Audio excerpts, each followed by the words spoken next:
من عليه شكل فلامينجو.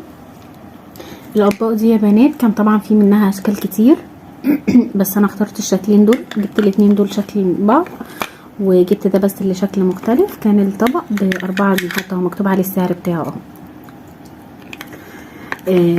وبعد كده ندخل بقى على القطاقيط الحلوين دول. دول بقى يا بنات بيتحطوا زي ديكورات كده في المطبخ ان شاء الله. لما اغير الديكور بتاع المطبخ وفي شويه تظبيطات كده، شويه حاجات هعملها في المطبخ هبقى اصورها لكم برضو ان شاء الله.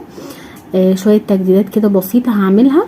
انا طبعا لسه ما استخدمتش الحاجات دي لاني ايه عايزه احطها في وقتها، وقت ما اجدد المطبخ بتاعي ان شاء الله.